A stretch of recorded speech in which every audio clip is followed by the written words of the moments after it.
नमस्ते, मैं प्रोफेसर राम शर्मा। हम पुस्तकों में पढ़ते हैं कि झूठ मत बोलिए, गुस्सा मत करिए, लालच मत करिए।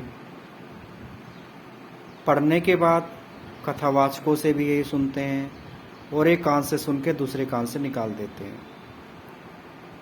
उस पर काम नहीं किया जाता कि अगर गुस्सा आए तो उस एनर्जी को, गुस्से वाली एनर्जी को किस तरह से ट्रांसफॉर्म करके शांत हुआ जा सकता है।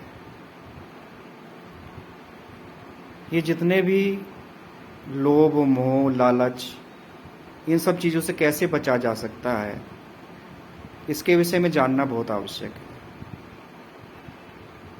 कुंडलिनी के 7 चक्र होते हैं। मूलाधार, जिसमें ये सारे तत्व मौजूद रहते हैं।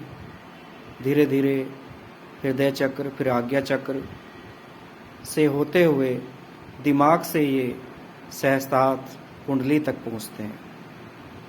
तो मूलाधार के जो हमारे अवगुण हैं, इस एनर्जी को हमें कैसे ट्रांसफॉर्म करना है, उसके लिए अति आवश्यक है मेडिटेशन, ध्यान, आँख बंद करके बैठना, इनर जर्नी, आंतरिक यात्रा करना। और ये हर कोई नहीं कर पाता है। धर्म का एक स्वरूप, बाह्य स्वरूप तो दिख रहा है, लेकिन धर्म का एक आंतरिक स्वरूप भी है, जिसका है मतलब है हम अंदर की अपनी यात्रा कैसे करें। इसके विषय में हमें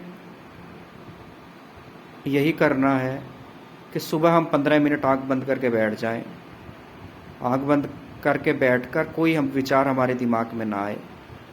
ये बड़ा डिफ़िकल्ट कार्य है, लेकिन धीरे धीरे आपको लगेगा कि मूलाधार चक्र से जो एनर्जी है वो उठ रही है, वो नाभि तक आ रही है, उसके बाद वो हृदय तक आ रही है, छाती पर आ रही है, गले तक पहुंच रही है, आँखों तक पहुंच रही है, मस्तिष्क तक पहुंच रही है, और सहस्त्रार्थ जो 7वां बिंदु है वहाँ तक पहुंचकर वो प्यूरिफाई होकर हमें इन अवगुणों से बचा रही है।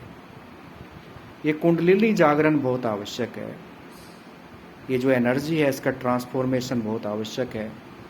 अदरवाइज़ तो हम यही किताबों से पढ़कर बोलते रहेंगे, सुनते रहेंगे, और इनका कोई ट्रांसफॉर्मेशन नहीं हो पाएगा। इसी पर मेरे आगे के वीडियोस केंद्रित रहेंगे। धन्यवाद।